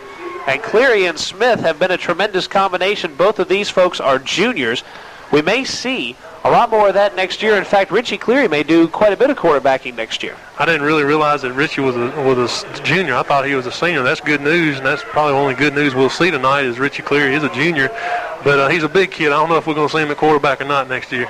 And the pass up and complete. Tyson Bell was all alone in the end zone. Parkview gave up on that one and put the Rams 6 more points on the scoreboard. Tyson Bell caught that ball for the 4-yard touchdown reception. We have a feeling they'll be going for 2 here. The Rams have no reason not to. 42-13 the score. Good job there by Richie Cleary. It's kind of like a little post pattern to the corner, and Tyson Bell was there. Made a good fake on the cornerback and just kind of left him in his tracks. That kid don't really know the number of the Parkview Panther out there, but he's still wondering where in the world number 11 went. But he's out there, and he just scored 6 points. So the point after attempt, they'll go for 2. And once again, Cleary will be out there to try to do this. And Cleary is going to be hit once, hit twice. He's going to keep it himself, and he's got the 2-point conversion. So Richie Cleary, after we talk about the fact he may not gain a lot of rushing yards, found some open room, bowled over some people. That's one advantage he'll have, and he gets the 2 points. Good job there by Richie Cleary. Had nothing open. He had a lot of penetration, was rushed. Didn't really have anybody open in downfield. Wasn't a lot of downfield, only in the end zone. But decided just to tuck the ball up under his arm and run for the goal line, and was actually only touched right there at the goal line. Big play there by Richie Cleary, and this is good, a highlight for the next year's Newton County Ram football team. Once again, it's got to be a heartbreaker for a Ram team that in 4 home games has averaged allowing just over 2 points a game. They had 2 shutouts here, a game where they allowed 6, another one where they allowed 3. Here they have 42 points that they have allowed. They've scored 15 of their own to try to make things at least partially respectable here late in the fourth quarter. 5:48 left.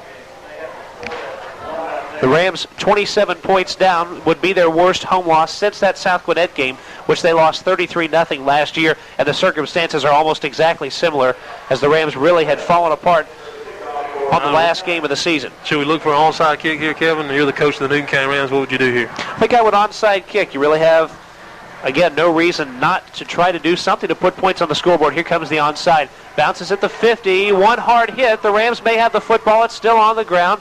And at the 40, and Parkview will recover. It's squeezed out of the pile, and the man who recovered the football, Ben Power.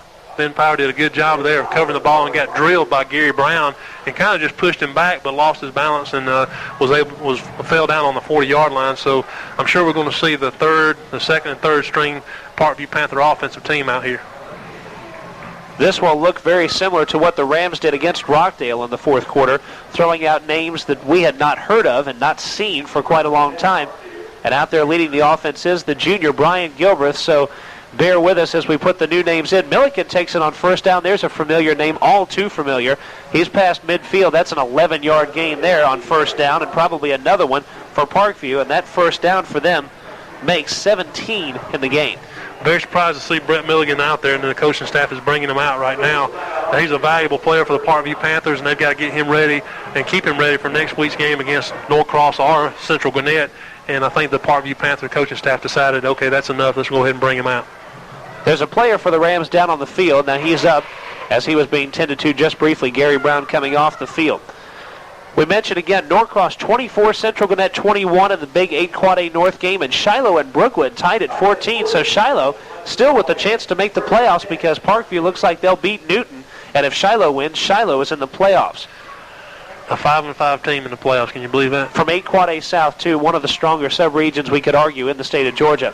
Here's a give here on first down, finding yardage. There's a penalty flag to the 40-yard line, Matt Pointer, but we'll check the flag. It's probably going to be a holding call against the Parkview Panthers. That's what usually you see right there in the middle of the line of scrimmage, and it's going to back up the Parkview Panthers up about 10 yards. But as you look out there, you see a lot of second-string team, a lot of second stringers for the Parkview Panthers, and they're still enormous. They're still overtowering the defensive line for the Newton County Rams, even though they are putting some substitutes in there. But this is a really, really big Parkview Panther team.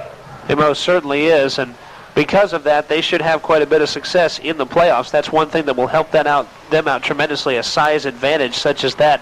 And Parkview would take on the number 2 team, actually the number 1 team, from 8 Quad A North. We'll sort out the details on that coming up shortly. Now Parkview has first down back in their own territory at the 44-yard line after the penalty on the holding call against Parkview. 4:34 left in the season. Taking the ball once again on the same side, the same play to the 45-yard line is Pointer. And at the 44, they say the ball's on the ground. It is Newton Ram football, so Pointer out there at the 45 fumbles the football. Newton has possession. I'll tell you what, a big hit there by Telly Smith. Telly Smith hit him right there when he was going down, delivered a strong blow right there in the midsection and was able to get the ball loose from Pointer. It's going to bring the offense back on the field, and Richie Cleary again is going to lead the Newton County offense. It's going to be a timeout for the Parkview Panthers. While they take a timeout, we're going to do exactly the same. Back with more exciting Newton Rams football after this on WGFS AM 1430. Thanks, guys. Got an update. It is coming down to crunch time in the fourth quarter, and the game is still tied. Brookwood and Shiloh haven't budged. 14-all. Not a lot of time left in that fourth quarter. Norcross and Central Gwinnett are lighting the scoreboard up. 31-28 Norcross. Some people might take that as a bit of an upset. Not me personally, but 31-28 in the fourth quarter. That game isn't even close to over. But still, the big surprise, Brookwood 14, Shiloh 14. Only a couple minutes left in the fourth quarter. Take it away, guys. Some amazing scores from our producers over there. Big scores. What do you think about those scores, Kevin? That was quite amazing there, Paul. And I wouldn't expect a whole lot out of Norcross at Central Gwinnett, but they're up by 3, so they surprised me if they didn't surprise some other folks. And Shiloh also surprising some folks. They're 14-14, and if they can put something on the board against Brookwood in the closing minutes, they're a playoff team. How about that one? First down, Newton Rams, shotgun offense from their own 45, getting a look at some of next year's folks. Tyson Bell catches the pass from Richie Cleary at midfield. He's going to have 5 yards, maybe a little bit more, out toward midfield. Cleary once again completes a pass. That's 5 in a row that he's completed. What happens in high school, you usually have a lot of kids that are kind of scared to go across the middle because you know the linebackers and the safeties are back there, but Tyson Bell shows a lot of courage, and he's not afraid to go across the middle. He's shown that a couple of times here tonight, and he's definitely a young man that we're going to be able to call his number in the next couple of years. If Shiloh beats Brookwood, Shiloh and Parkview finish as the top 2 teams going to the playoffs. Parkview would be the champions of 8 Quad A South, and then they would play the number 2 team at home, the number 2 team from 8 Quad A North at home next week. Cleary is trying to elude some tackles. He jukes one guy. Big Richie Cleary is at the 50, at the 45, going outside. He's still up at the 40-yard line. Richie Cleary has a running back's mentality. We stand corrected. That man was out there juking and jiving everybody. There's a flag on the play, by the way, at the 40, and Richie Cleary has thrown a little comedy into the end of this one. I tell you what, Richie Cleary did a good job. He had a lot of courage to go downfield and take some hits from the linebackers and also the defensive backs, but what he should have done was gone out of bounds and stopped the clock, but he decided not to do that. And through all of that juking and jiving, it looks like it's going to bring up a clip against the Newton County Rams, so we'll see what the referees call.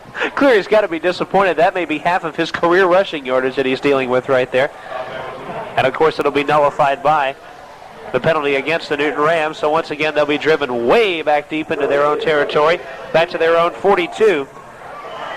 So that run will be followed by the big penalty, knocking them back. It'll be second down and a long, long way.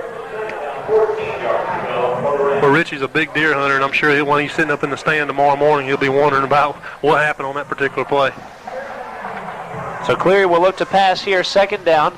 His pass is going to be up. Warren makes the reception at the 45-yard line. He may have gotten out of bounds there at the 45, close to the beginning of the first down marker. In other words, the other side of the chain, meaning 10 yards more for a first down. We're under 3 minutes left to play here as Warren makes the reception. Good job there by Richie Cleary of avoiding the rush and not delivering it to Patrick Warren. Patrick made a great catch there. It's going to bring up third down and 10 for the Newton County Ram offense. So Cleary will try to complete another one here. This time around, taking the ball is Jonathan Price. Price is at midfield, and he is tackled at midfield. It'll be, though, 4th and 5. The man who made the hit on Price, Michael Brudices, a sophomore linebacker. Excuse me? Boudoucies. Oh, I thought you consumed tights. Pretty close. So 4th down and 5 here from midfield. And Cleary will once again look for an open receiver. His pass is up. Denny Cisco has made the reception. There is a flag on the play. Cisco is down at the 5-yard line of the Panthers. He's tackled there. It's at the 21. You can imagine it's some type of pass interference. Is it on the offense or the defense? And there are a slew of flags I just see now at the 35. We'll see what those are about, too. What's going to be really frustrating, if that was a defensive interference, which is probably going to be down here, this flag, it's going to be defensive interference against the Parkview Panthers, and Dan Cisco made a great reception. But you see some flags up here, upfield, and that may be a late hit or a personal foul, and we're waiting on the referees to give us the call. The one flag at the 21-yard line does go against Parkview, and it is pass interference. But the other call, yep, it's against the Newton Rams. So they had a defensive pass interference against the Parkview Panthers, and you had a clip against the Newton County Rams. So we're going to let the referees sort this out and figure out where the ball is going. It's still going to be a first down for the Newton County Rams. I feel confident. That will be one of the advantages. The ball is at the 3-yard line, now the 2-yard line, and they will spot it there. That's where Danny Cisco was brought down. Apparently the penalty against Newton is going to be inadvertent. No, it's not. Now they're going to back it up. The referees are huddling around the ball at the 2-yard line. Again, Cisco was tackled there. The flag that was thrown at the 21 was against Parkview, but back here at the 35, we saw flags against Newton. I don't really understand. Apparently the referees can't do their mathematical work out there. Usually you just kind of figure it up in your head and figure out where the ball is going to be, but they went all the way down to the 2-yard line, did the penalty against the Parkview Panthers. Then they stepped off the penalty against the Newton County Rams, and it's going to be first down for the Newton County Rams on the Parkview 18-yard line. 5 first downs here for Newton. They've done so in a hurry, so they've done a good job, at least in the fourth quarter, of moving the football down the field. We can safely say that's about the only quarter that they've been able to do that with any consistency. 2 minutes and 3 seconds left, 42-15. The Parkview Panthers on top. The Rams have first down at Parkview's 18. It was a 47-yard pass completion to Cisco, then a 15-yard penalty assessed against the Newton Rams. Cleary takes it here on first down immediately, a blitzing guy in, and the pass incomplete. He was looking to dump the ball off to one of the backs, Jonathan Price, and Price wasn't expecting it, I don't think. He just let the ball kind of fly over his head. It's kind of funny to see the defensive ends for the Parkview Panthers. They're rushing in, they're hitting Richie Cleary and kind of bouncing off. Usually when they hit a quarterback, he goes to his, goes on his back. But when you hit Richie Cleary, he kind of bounce off because he's a big guy, kind of the same build as Jason Robbins. So Richie Cleary is doing a great job, and he was able to get rid of the ball, and Jonathan Price just kind of missed it. But I don't think he would have gained any yards anyway because they had good coverage by the Parkview Panthers. So second down and 10, and Cleary will try it again with 1:53 left in game number 10 of the season here at home, as the crowd, a lot of them have gone home, but some of them want to see the last couple of plays here for the seniors. That pass over the head of Patrick Warren, but a man came up and hit him hard away from the line of scrimmage, and there was no call. I wish Richie would have looked down to his favorite receiver, Stephen Smith, because he was wide open in the end zone, and looked for Stephen Smith to go back to the huddle and say, "Look, Richie, I was wide open in the end zone," and I think that's exactly what he probably just said. 1:45 seconds now remaining. Third down on Parkview's 22-yard line. Richie Cleary calling audibles, trying to lead the hurry-up offense. He's got it set to go. He's got some pressure, but the ball is up. Stephen Smith may have had that reception, and here come the flags.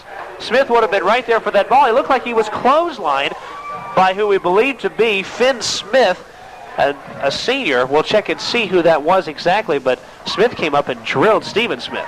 Also on the play was Blake Longnecker, and he actually got some of Stephen Smith's neck there, and it's going to bring up a pass interference against the Parkview Panthers. And this should be another first down for the Newton County Rams. So Richie Cleary, again, has a good chance of throwing two touchdowns tonight in a big defeat against the Parkview Panthers. So we've had one bright spot, if nothing else, and I have a feeling Richie Cleary may end up with some kind of player of the game status after this one's over with. He'll have to be content with that in a big loss. Cleary is being chased hard, the pass up. Price makes the reception. Now he fumbles the football. They're going to call it incomplete, though. At the 12, they'll say that Price never had possession of the football, and it's going to be second down. Jonathan Price saw a lot of orange. He looked like he was going across the middle. He saw a lot of the orange coming straight at him. The Parkview Panthers are wearing the orange pants, and he decided just to drop the ball. Pretty smart move on his part.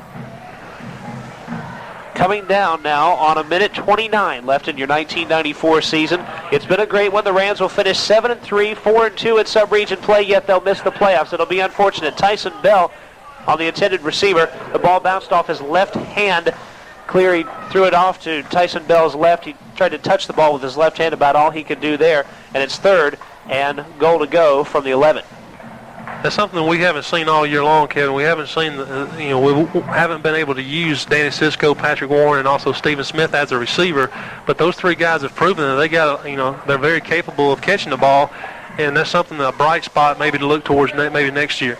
Richie Cleary has shown himself to be a very capable quarterback and a capable athlete in many sports, and I have a feeling you'll see a lot from him here in the next 2 years. Cleary's looking for a man. Patrick Warren makes the reception at the 3-yard line. At first, Parkview defenders thinking the ball was not complete, but they say it is at the 3-yard line. So now fourth down with 1:08 left. Looks like the Newton County defense, or the Newton County offense, is going to call timeout. Looks like they're going to try to get one more touchdown and make this game a little bit more respectable. And right now, it's 42-15 in Parkview's favor. The coaching staff is going to decide to call timeout. Fourth down from Parkview's 2-yard line. We are going to take a quick break and be back with more exciting Newton Rams football after this on WGFS AM 1430. Thanks, guys. We've got finals in both games. Here's a real shocker for you. Brookwood in the last minute wins at 17-14 over Shiloh. This Cinderella story's over. Sorry, Shiloh. Looks like the two Lilburn teams are going to represent 8 Quad A South. Now, this one really is a shocker. This one's over. Norcross 38, Central Gwinnett 28. A shootout the whole way, but Norcross pulls it out and pulls out a championship, if I'm not mistaken. Back to you guys. We are back from Homer Sharp Stadium. You heard it from our executive producer, Todd Chapman. Once more, let's give thanks to the folks at WPLO keeping us updated. We got Sally Russell up there. You got Mark Blooming, Mark Bloomin is his name, and I wanted to call him Mark Bloomin Onion, but he wouldn't let me use the Berman names on the air. I guess that's not mine anyway to use. 1:08 left in the game, but we do want to thank both those folks up there at WPLO. Norcross wins the sub-region championship in 8 Quad A North, and Brookwood's going to the playoffs as well. Here on 4th down, Stephen Smith takes it straight up the middle, and it's a touchdown for your Newton Rams. So another 6 points, and Stephen Smith, the man who puts those on the scoreboard. Good job there by the offensive line to push the Parkview Panthers back, and was able to get 6 points. So it's going to make this score a little bit more respectable as people look into the newspaper tomorrow. Looks like Newton County is also going to go for 2. So if they do this, they'll be trailing by only 19 points now. Don't get any hopes up with only 1:02 left, but it looks a lot better on the scoreboard if the Rams can lose this one by, say, only 20 points or so. Newton County has decided to get the ball on the left hash mark, so apparently they want a little bit more wide open room, maybe throw it to Tyson Bell or also Stephen Smith on the right side. So the point after attempt, once again, they will go for 2. Cleary's pass is up. It's complete, but Stephen Smith will not have the 2-point completion. He caught the ball at the 2, but he was dragged back to the 4, and so that one, no yards on the completion and no points. However, out of that drive, we've seen a lot of things. We've seen that Richie Cleary can really throw the ball. We've seen that Patrick Warren, Stephen Smith, and also Danny Cisco can catch the ball. Just a little bit too late, and it's going to bring up 1 minute and 2 seconds remaining. The Parkview Panthers are on top, 42-21, and the Parkview Panthers are going to be 8 Quad A South runners-up. And looks like both of them and the Brookwood Broncos are going to represent the South in the playoffs. That one looks a little bit better because both of those teams certainly were the 2 favorites coming in. Newton was kind of a surprise team, and they only fell flat here in the last week against Parkview. They have been tremendous throughout the year, but Brookwood and Parkview would have been everyone's preseason choices, I have a feeling. We look on the sideline. Richie Cleary is getting a lot of congratulations from his teammates, the coaching staff. He stepped in there, something he probably wasn't expected to do tonight, and went in there and proved that he is a capable athlete and is only a junior. And I'm sure we're going to be able to call his name throughout next year's football season. At least we hope so. It's an onside kick here from the Newton Rams. One man for the Rams had the football. Torrance McCullum takes it, but he's sitting at the 49-yard line. That's not a 10-yard kick, so we'll see who has the football. Looks like one of the Parkview Panthers actually tipped the ball. Number 6 for the Parkview Panthers, Ben Power, actually tipped the ball up, and that's why the Newton County offense is going to come onto the field, because he did touch it around the 49 and popped the ball straight up in the air, and looks like Gary Brown came down with him, and James Jackson were actually fighting over the ball, but it's going to be Newton County ball on the 49, their own 49-yard line. So the Rams will take over once again, and Richie Cleary here will try to lead this Ram offense from their own 49-yard line with just over a minute left. Cleary is up, and he's looking for a man, and Tyson Bell is all alone at the 45. He's at the 40. Finds some room. He's out of bounds at the 32. Good heads-up play from Tyson Bell, stopping the clock with 41 seconds left. I tell you what, he's got a lot of quick moves. He reminds me of a smaller Adrian Carr. He's really winded right now and tired. We look out onto the field. Looks like someone's down for Newton County. We'll find out who that is. But Tyson Bell shows a lot of quickness and a lot of speed. Looks like he may be injured too. But I tell you what, we're seeing a lot of good things for next year from the Newton County football team. 20 yards on the completion. The ball at the Parkview 31. Again, there is someone down on the field for the Newton Rams. That appeared to be the quarterback, Richie Cleary, who is back up under his own power and ready to lead the offense. He's charged up. 41 seconds left. He wouldn't mind another passing touchdown to his credit and make this one a 2-touchdown game. Looks like if they call a timeout for Richie Cleary because he got injured, he's going to have to come off the field for at least one play, and I'm sure he's mad about that. But Stephen Smith is going to have to run the quarterback, or maybe number 10. Doyle Baker may end up leading this offensive attack. They may stick with Smith as a wide receiver. That's what they're going to do. Doyle Baker, the sophomore, will come up here and lead the Newton Rams attack, and it'll be a shotgun offense even with him, and his pass is going to be up, complete to Smith, who is all alone, but Smith needs some running room, has nothing, is hit hard, may have lost a yard on the play as he's knocked out of bounds by John Lawing, a junior defensive back. We're seeing a lot of heads-up play by the Newton County offense, though. There are a lot of them that know that they've got to get out of bounds, and that's something you don't really expect out of a high school player because, you're getting beat, by 21 points, and these guys are playing heads-up football by getting out of bounds, and hopefully the Newton County Rams can maybe stick it in and make it even more respectable for tomorrow's newspaper. 33 seconds remaining, and how big does that touchdown look at the end of the first half now? That was really more demoralizing. You can take the 7 points off the scoreboard. If they don't do that, I think the psychological effect is a lot different here in the second half. Rams might have had a chance at this stage. This pass is picked off, and out at the 40-yard line, he's going to be brought down. The man who picked that pass off, we believe, Mr. Budusees. I didn't sneeze that time. Gesundheit. Thank you.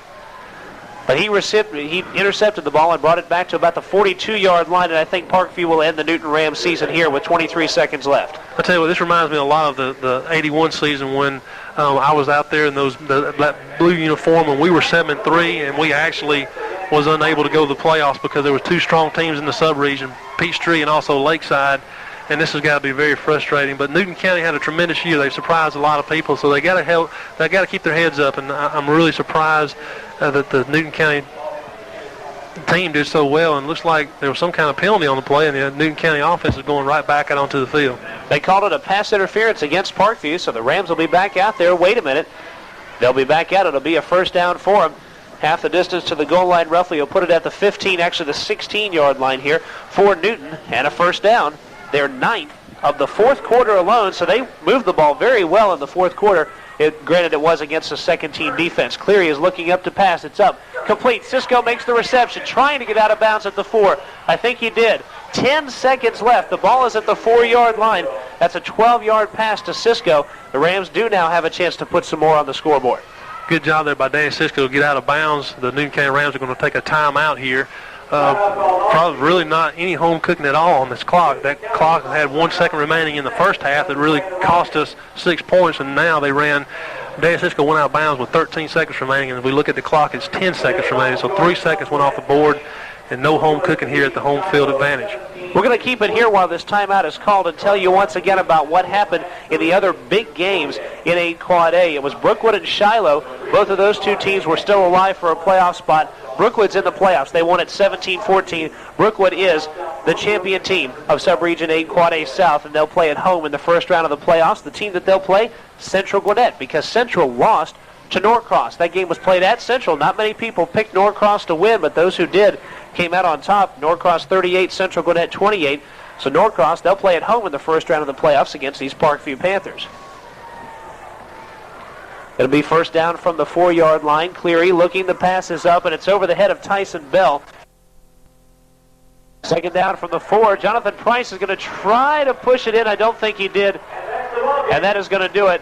And that really is a bad thing against the Rams. The ball will be sitting on the 1-yard line to end the 1994 season after Jonathan Price gains 3 yards on the rushing play. That's unfortunate for the Rams, who go down in this one 42-21. And the Rams' dream season of 1994 and the hopes of all Newton County going down the drain here with the 3-touchdown loss. So we're going to be back to wrap up this game and say sayonara to the 1994 season coming up after this on WGFS AM 1430.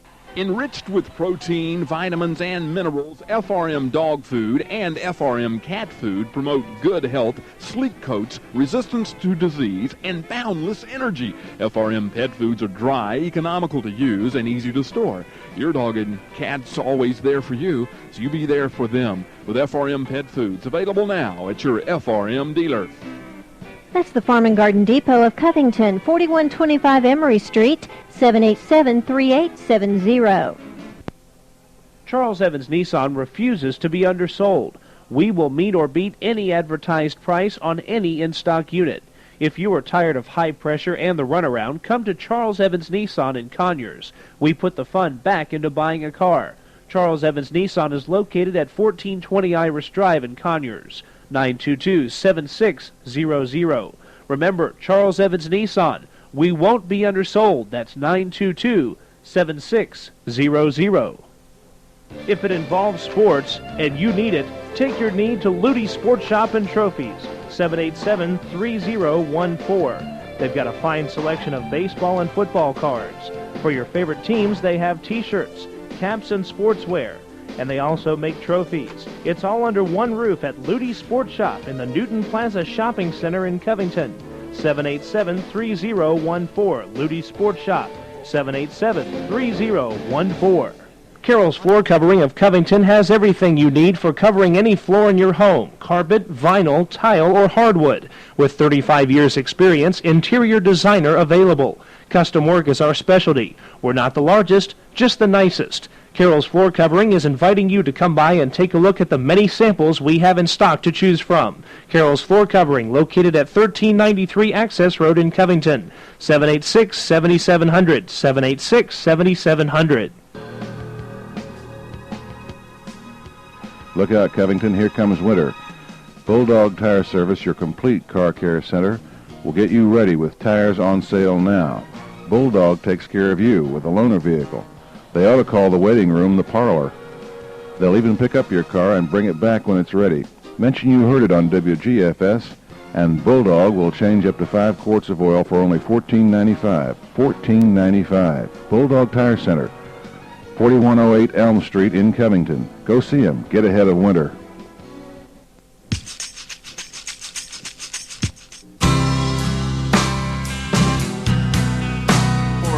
The Brookwood, I keep saying Brookwood. The Parkview Panthers 42. The Newton County Rams were 21. 21. A 21-point victory for the Parkview Panthers. Big victory. They're huddling out there on the 30-yard line. All of their fans have came out of the stands and are congratulating their team because they are going to go on and represent the 8 Quad A South as their runner-up, and they will be facing the Norcross Blue Devils. That's exactly right. In fact, we can set up now the matchups in 8 Quad A because Norcross has won their championship, and that is exactly what's going to happen. Norcross hosting Parkview, and Brookwood will be the champions of 8 Quad A South, and they'll be hosting Central Gwinnett. The Newton Rams had a chance to win the 8 Quad A South championship, but the unfortunate thing was because of their loss to Shiloh and the fact that Shiloh played Brookwood tonight, if the Rams lost, the 94 season was over. Well, the Rams have lost, and yes, the 1994 season is drawn to a close. The Rams finished this one at 7-3. We'll give you some totals here as far as this one's concerned. Parkview with the 3-touchdown victory up there on the scoreboard.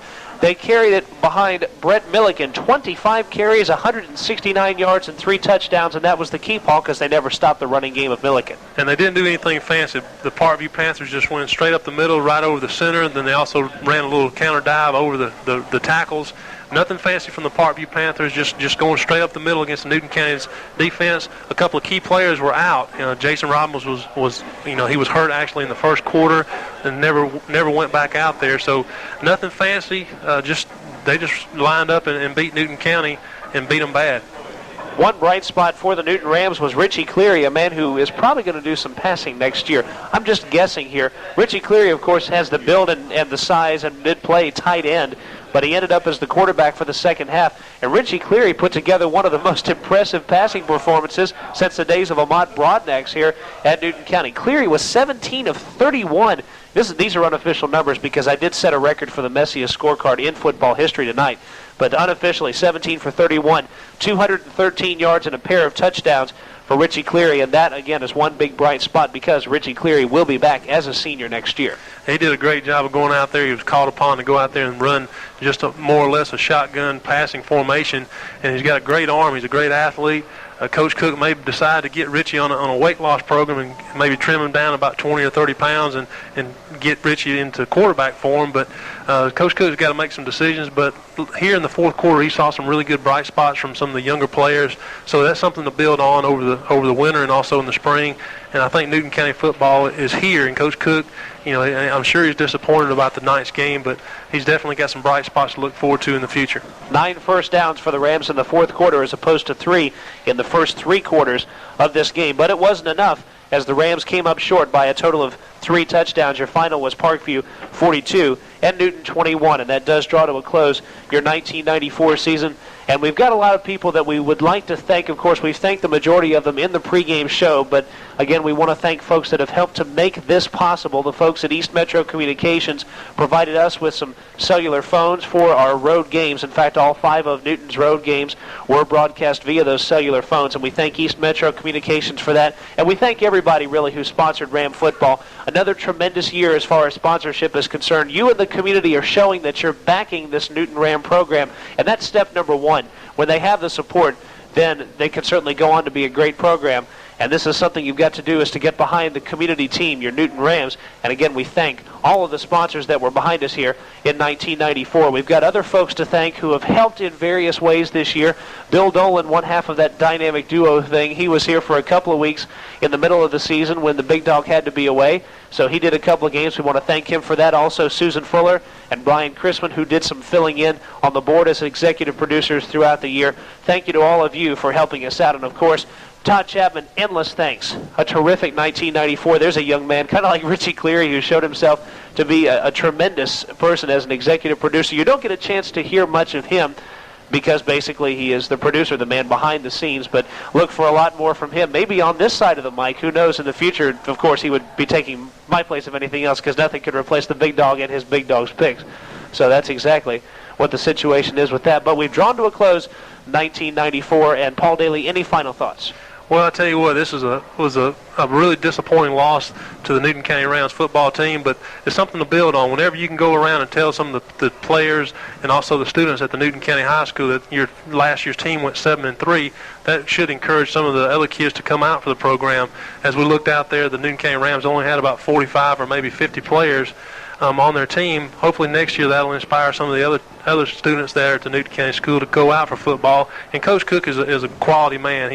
He's very soft-spoken. He's a quality man, and I guarantee you he's somebody that you want to lead you want him to lead your football program, and he's doing a tremendous job. And you can't say enough for Jack Cook and his coaching staff. Well, we know the Newton Rams will be back for 1995, and to the best of our knowledge, we're going to be back for 1995. We hope to bring you every single Newton Ram football game.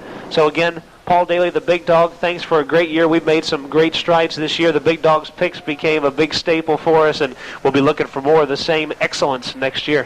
That's exactly right. We won't be able to find out the results of Big Dog's picks for this week, but I'll make sure that I'll give Bill Dolan the results of this week and let him tell you guys on the trivia show maybe next Saturday. I was informed to tell you, by the way, that you are welcome any week that you want to be on TKO Sports Talk, which, by the way, is a new sports talk show that will be going on from 10 until 12 every Saturday here on WGFS. You will have the opportunity any Saturday you want to. You have free reign to be on our sports talk show. So you might want to set aside a Saturday, maybe next Saturday. Tell us how the Big Dog's picks are, and who knows, we may be able to continue Big Dog's picks in the off season. I'll tell you what, I'm looking forward to that show, because that's going to be a really good one. Just talk about sports, not only just Covington sports, but also sports around the nation and the world. And I look forward to listening on that. And it'll be a big pleasure and a privilege to come on that show and be a guest speaker and talk about the Big Dog's picks. And hopefully we can talk about basketball in the near future. That's right. We've got a big-time Saturday planned for you to start it all tomorrow. It'll be TKO Sports Talk from 10 until 12 right after the Saturday morning Super Trivia Spectacular. So we draw, once again, the 1994 season coming to an end. 7-3, the final record of the Newton Rams. Another vast improvement. The Rams, each year we see the improvement from them. We hope to see the same in 1995. One final time for executive producer Todd Chapman, and for the Big Dog, Paul Dailey, and everyone that's made the Rams a success this year. Kevin Holden reporting from Homer Sharp Stadium, your sad final end to the 1994 season. Parkview 42 and Newton 21. So long, everybody. You've been listening to exciting Newton County Rams football on WGFS AM 1430. Ram football on WGFS has been brought to you by Bulldog Tire, Steele Jones Insurance Agency, Pippin's Barbecue, the Farm and Garden Depot, Charles Evans Nissan, Ludy's Sports Shop, Carroll's Floor Covering, Newton Federal Savings and Loan, Mayfield Ace Hardware, East Metro Communications, Hayes Furniture, Coast to Coast Home and Auto, Campbell Lumber Company, Shoney's Restaurant, and Courtesy Ford. Join us again next Football Friday for live coverage of Newton County Rams football. exclusively here on Covington and Newton County sports leader, WGFS, AM 1430.